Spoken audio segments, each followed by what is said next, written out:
Shabbat Shalom, and welcome back. You know what channel this is. I'm not going to bother to say it because, yeah, there's no point to that. This is obviously Bible study. This is my personal Bible study that I record because I like to play it back for not only myself, but for my children. And you guys can keep me on track. If for some reason I go a Sabbath without posting this, then yeah. Just before we get started, I'd like just to... What is that on this hat? It's like dust. Dust on the hat. Okay. Before we get started, I would just like to say a little something. Just a little something, because I'm not going to go into a bunch of yapping in this particular video. Not until the end. At the end of this video, I have some commentary to add about my particular beliefs and things that I've learned. But that's going to be after the reading. Before the reading, I just want to ask, just say a prayer for, you know, what's going on. And I don't ask anyone to pray for who they prefer to be in a certain job. That's just, it's not right in my opinion to pray for such things. So just say a prayer that His will be done. His will be done. No matter who He wants, where He wants them, have Him put them there. And I'm just going to leave it right there. Alright, so I wanted to do one of these. I want to do one of these twice a week. I want to do it in the middle of the week sometime at some random day whenever I get to it. I did not get to it this week because of just really busy and the chaos and everything that's going on around everywhere, so I didn't do it. So we're starting in Genesis 9. We left off at Genesis 8. If you remember last week, Genesis 8 was covering Noah and how long he was on the ark for well over a year. Well, I'm not going to say well over. I believe it's just over a year, but at least a year he was on the ark. And they had just come off of the ark. And now we're going to start with Genesis 9. I am still reading from the scriptures. The scriptures keeps a lot of the Hebrew words and the Hebrew names the same, so I will be butchering those thoroughly. Coffee. I'm getting low in that cup. That cup might need a refill. Alright, we'll do that later. I don't wear the good hat while I'm reading because it blocks my view and yeah, it's kind of distracting. My comfort level with this is a little better than it has been in previous videos, but it's still not that great. But here we go, Genesis 9. Procrastinating. Yes, I am. Alright. And Elohim blessed Noah and his sons, and said to them, Be fruitful and increase, fill the earth. Alright, he said it to his sons to fill the earth, but isn't it the females that give birth? Okay, I'm not going to comment on that anymore. Increase and fill the earth, and the fear of you and the dread of you is on every beast of the earth, on every bird of the heavens, on all that creeps on the ground, and on all the fish of the sea. So the Father put fear of humans into all the animals. I lost my place. Fish of the sea. Into your hand they have been given. Every creeping creature that lives is food for you. I have given you all as I have gave the green plants. But do not eat flesh with its life, its blood, but only your blood, for your lives I require. From the hand of every beast I require it, and from the hand of man. From the hand of every man's brother I require the life of man. Whoever sheds man's blood, by man his blood is shed. For in the image of Elohim he has made man. As for you, be fruitful and increase, bring forth teemingly in the earth, and increase in it. I keep losing my place. And Elohim spoke to Noah and to his sons with him, saying, And I establish my covenant with you, and with your seed after you, and with every living being that is with you, of the birds, of the cattle, and every beast of the earth with you, of all that go out of the ark, every beast of the earth. And I shall establish my covenant with you, and never again is all flesh cut off by the waters of the flood. And never again is there a flood to destroy the earth. And Elohim said, This is the sign of the covenant which I make between me and you, and every living being that is with you for all generations to come. All generations to come. Generations are still coming. I shall set my rainbow in the cloud, and it shall be for the sign of the covenant between me and the earth. And it shall be when I bring a cloud over the earth, that a rainbow shall be seen in the cloud. And I shall remember my covenant, which is between me and you, and every living being of all flesh, and never again let the waters become a flood to destroy all flesh. And the rainbow shall be in the cloud, and I shall see it to remember the everlasting covenant between Elohim and every living being of all flesh that is on the earth. Everlasting, that's a good word too, Mark. And Elohim said to Noah, This is the sign of the covenant which I have established between me and all the flesh that is on the earth. And the sons of Noah who went out of the ark were Shem and Ham and Japheth. Japheth, it's just how it's spelled. And Ham was the father of Canaan. Canaan, it says Canaan. These three were the sons of Noah, and all the earth was overspread from them. And Noah, a man of the soil, began and planted a vineyard. He was growing probably grapes, And he drank of the wine and was drunk, and became uncovered in his tent. And Ham, the father of Canaan, saw the nakedness of his father, and told his brothers outside. So Shem and Japheth took a garment and laid it on both their shoulders, and went backward and covered the nakedness of their father. But their faces were turned away, and they did not see their father's nakedness. That's probably a good thing. What a traumatic experience that must be, right? Sorry. And Noah awoke from his wine, and he knew that what his younger son had done to him. And he said, Cursed is Canaan, let him be a servant of servants to his brothers. And he said, Blessed be Yahweh, the Elohim of Shem, and let Canaan become his servant. And let Elohim enlarge Japheth, and let him dwell in the tents of Shem, and let Canaan become his servant. And Noah lived after the flood 350 years. So all the days of Noah were 950 years, and he died. So we could reflect a little bit on a couple of the passages here. And I will definitely do some more research on the one. I'm trying to find it again. It was here.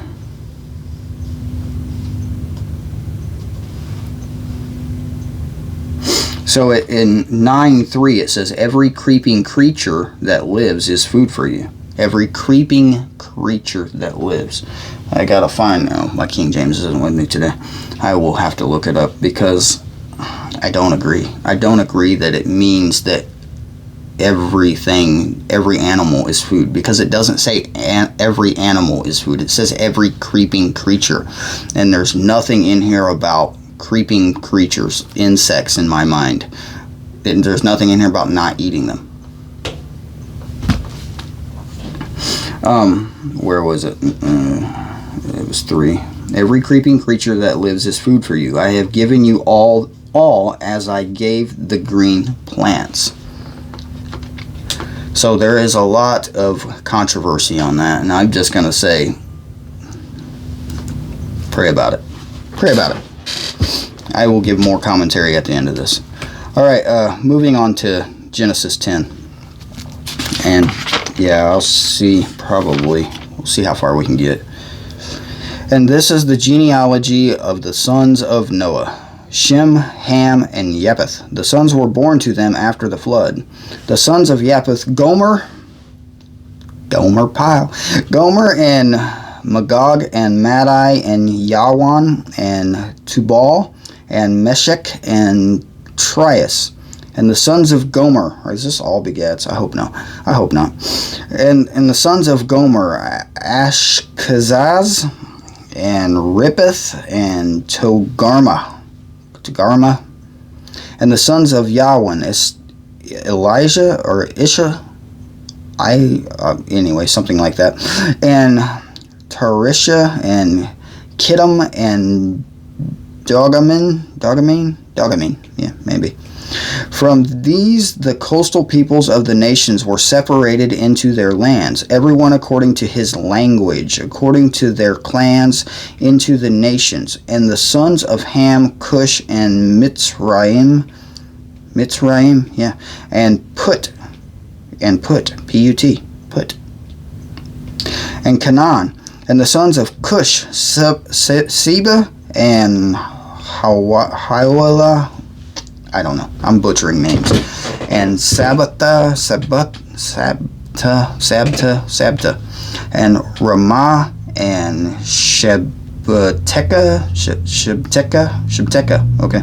And the sons of Ramah, Sheba, and Dedan, D-E-D-A-N, Dedan, I guess.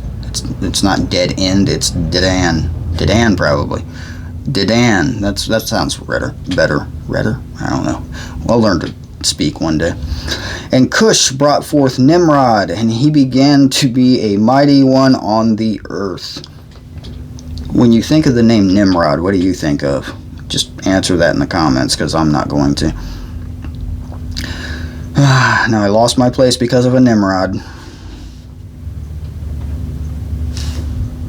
And Cush brought forth Nimrod. He began to be a mighty one on the earth. We are at Genesis 10, verse 9. He was a mighty hunter before Yahweh. Before it is said, like Nimrod, the mighty hunter before Yahweh.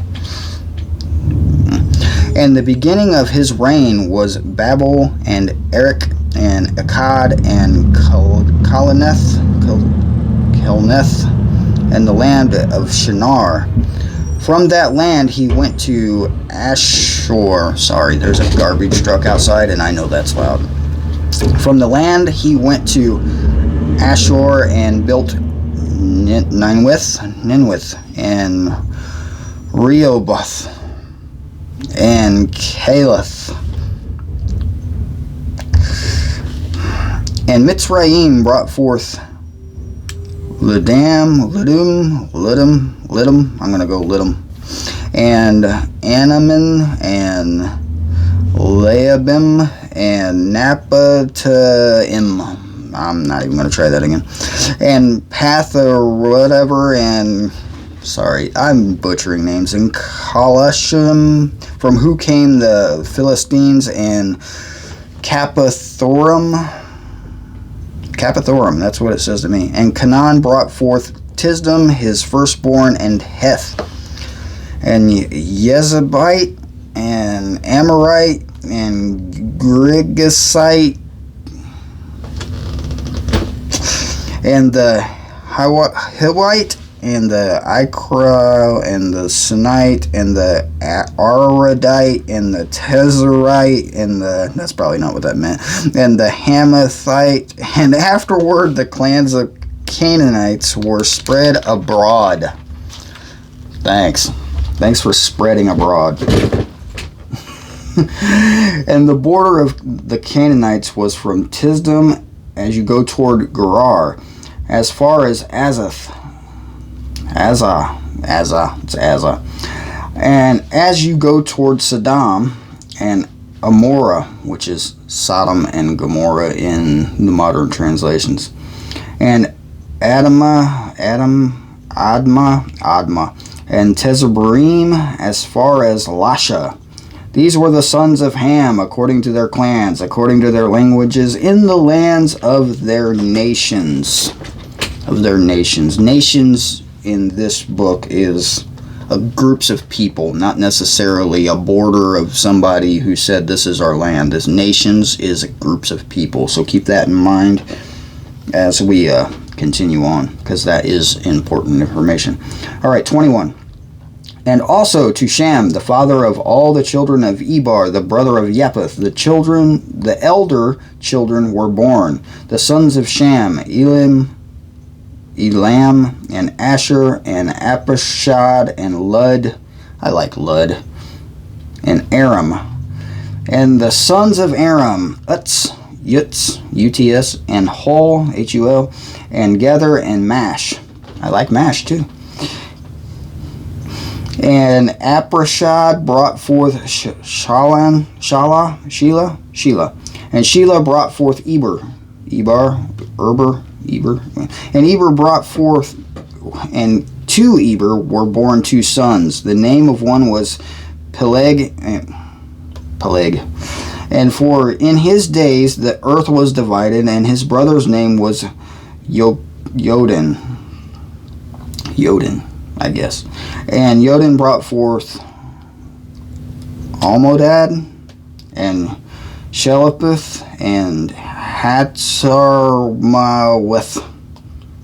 I hope I don't have to say that twice. And Yerith, and Hattern, and Utah, and Delilah, Dila, and Obal, and this is really like frustrating, these names. And Hawilah, and Yobab, and all these were the sons of Yotan, and their dwelling place was from Mesha, as you go toward Separ, a mountain of the east. These were the sons of Shem, according to their clans, according to their languages, in their land, according to their nations. These were the clans of the sons of Noah, according to their generations in their nations. And from these nations were divided on the earth after the flood. After the flood.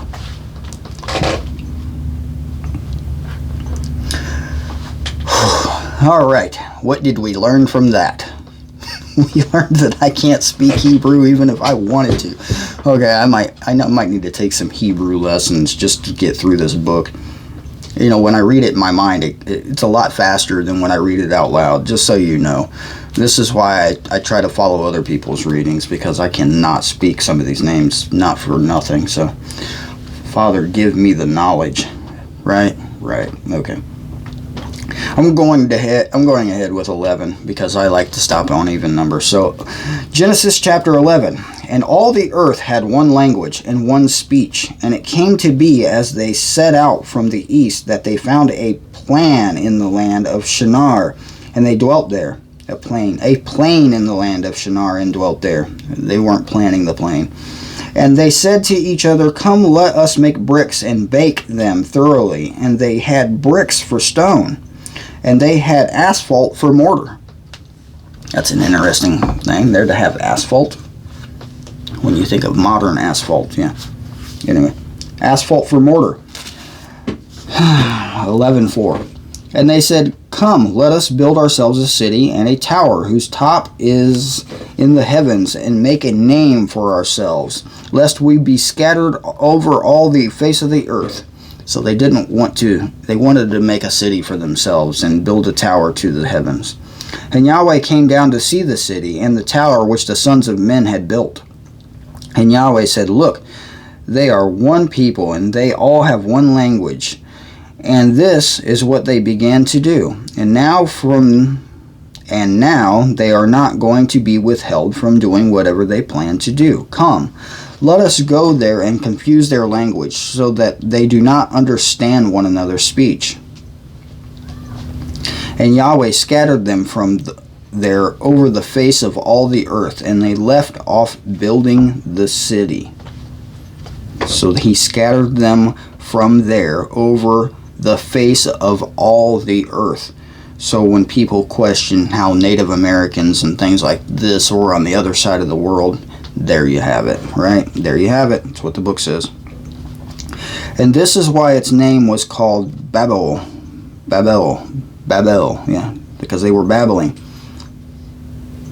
This is why its name was called Babel, because there Yahweh confused the language of all the earth, and from there Yahweh scattered them over the face of all the earth. This is the genealogy of Shem. Shem was 100 years old and brought forth Aparashad 2 years after the flood.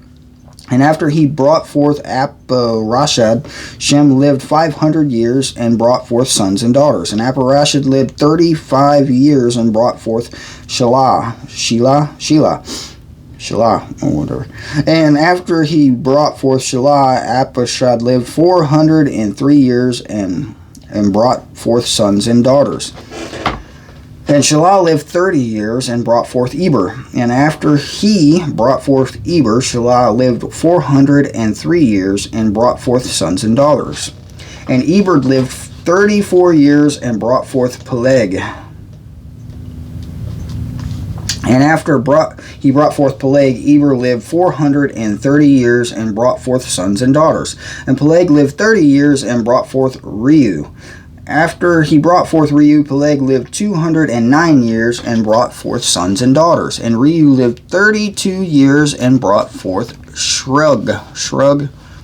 S-E-R-U-G. Shrug. And after he brought forth Shrug, Reu lived 207 years and brought forth sons and daughters. And Shrug lived 30 years and brought forth Noar. Noar? Yeah. And after he brought forth Noar, Shrug lived 200 years and brought forth sons and daughters. And Noar lived 29 years and brought forth Terah. Terah. Okay. And after he brought forth Terah, Nahor lived 119 years and brought forth sons and daughters. And Terah lived 70 years and brought forth Abram, Nerar, and Haran. And this is the genealogy of Terah. Terah brought forth Abram, Nerar, and Haran. And Haran brought forth Lot. And Haran died before his father Terah in the land of his birth in Ur-Kasdim,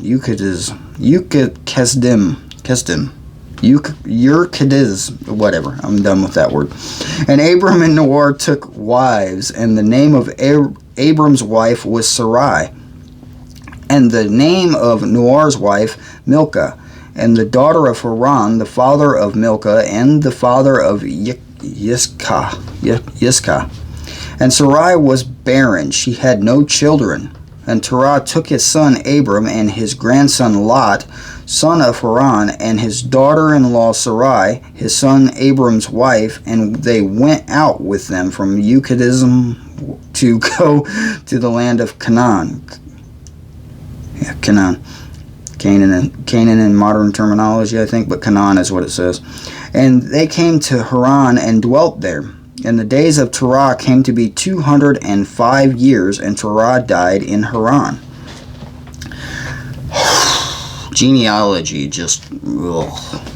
Okay, so that was the end of Genesis 11. Genealogy is definitely my least favorite part of this book. I'm happy to get through it, but there is a point to all of 11 in the genealogy. If you look through it, you can see how the lifespans of people are getting smaller and smaller and smaller, as the Almighty said in previous chapters of this book that he was going to shorten the lifespan due to the Nephilim coming down, and he refused to let people live forever because of the fallen people that came down and took wives with humans, among other creatures from what I've read.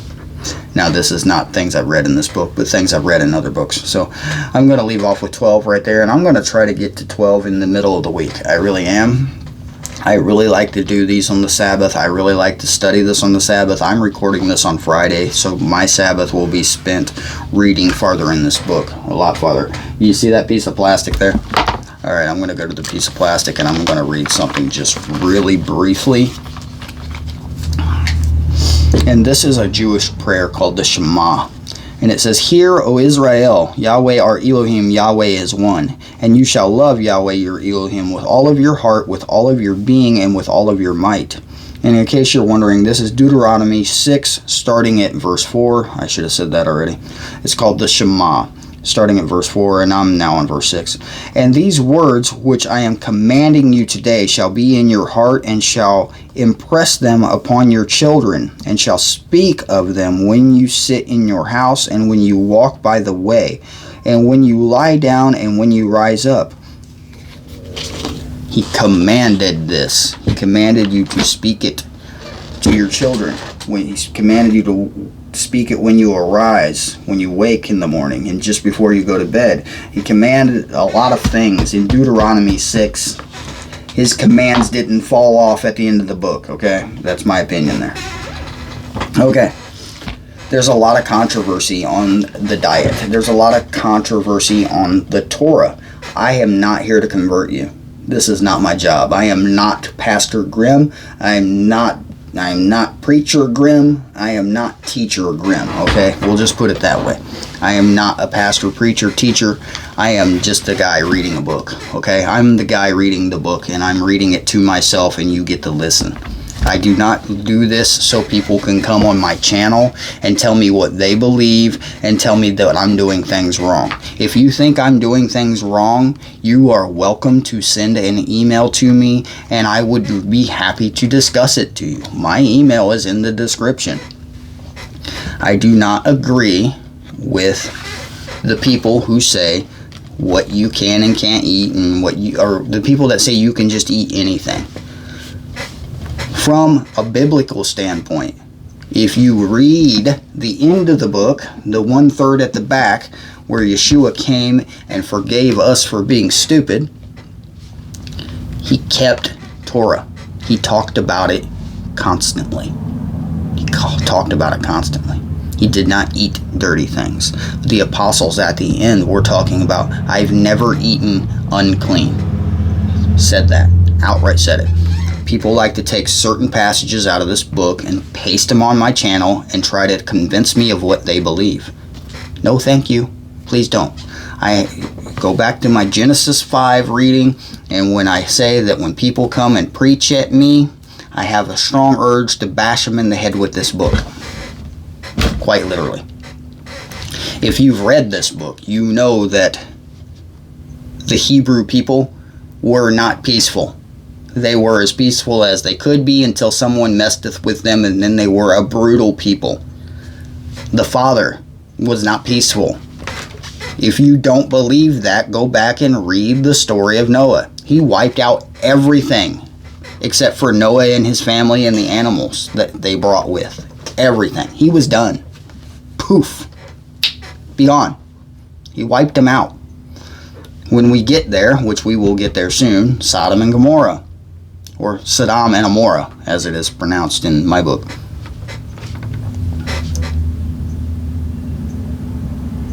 He wiped them out. Why did he wipe them out? Because they were being bad. They were sinning. They were not keeping his commandments and his laws. And there's a question, well, did Adam keep the commandments? Yeah. Yeah, he did. Yeah. You see, there is archaeological proof, and there's theories even in science that before they started writing things down, it was a spoken thing. They spoke. I forget his name all of a sudden. The guy in the beginning of the book that walked with Yahweh and didn't die. I forget. It starts with an E, and I'm bad with names. I really am. He was found righteous in the eyes of Elohim, and he was taken. He did not die. Noah was found righteous in the eyes of Elohim. What does it mean to be righteous? It means you are doing things rightly. You are keeping the way. You are being right. How do you be right? You follow what he commanded you to do. It says in this book that Yeshua came. Jesus came. Not to destroy the Torah, but to complete it. That didn't mean, oh, it's done, throw it away. These are my opinions. I'm not trying to convert you. If you don't want to listen to this, I encourage you to have stopped this video after the reading. I really do. These are my opinions and what I believe. I'm not converting you. I don't want you to be converted. If you want to be converted, you want to have a discussion, email's in the description. Read your book. When you complete something, you finish it. That doesn't mean it ends and you throw it away. That means this is what it looks like when it's done. So if you're completing a book, if you complete the book, that doesn't mean, oh, it's done, throw it away now. No, that means you have reached the end of the reading. Take what is in it, remember it as knowledge. I don't say these things because I'm trying to convince you. I'm not saying these things because I'm trying to convince me. I say these things because I don't appreciate people coming on my channel and trying to convince me. Yeah, I don't appreciate it. I don't want it. I'm not asking for it. I'm not. I really am not. I don't need anyone to lead me to my Savior. This book gives me all the information, and it is my choice, my decision, and my responsibility to lead not only myself but my children in the fashion in which I see fit. Now, I have a question for anybody still listening to me. I have a question. What would it hurt to keep the Torah? What would it hurt to follow the dietary instructions that are in this book? And could you afford to be wrong if you only believe the last 1/3? That is a question. You don't have to answer it in my comments. You don't have to answer it in public at all. Just question. Ask yourself, what if? I say this in a lot of videos. What if? What if you are supposed to follow the first 5 books and the last 1/3 of the book is just confirming that? Because that's what it says in mine. What if? All right. Pray for me. I am agitated. This whole political thing is agitating me. It is. And I don't know if you can tell in the last couple of videos, but I am agitated. I am. Pray for me. I got a long way to go. I do. I've been reading it every day, and I'm going to continue to do so. And I'm going to continue with my beliefs. See, I believe what I believe in here. Right here. I believe that He has given me a conviction to do what I'm talking about I'm doing. I'm not trying to convince you to do it. I'm only convincing my family and myself. It is your responsibility to find your salvation. It is your responsibility. And it says in the end of this book, when Yeshua, your Savior, comes back, He's not going to be happy, and He's going to be covered in blood. Whose blood do you think He's going to be covered in? Because I hope it's not mine. All right, this has been James. This was grim. Yeah. All right. I'll see you next time. Thank you for watching. If you continued this to this point, thank you.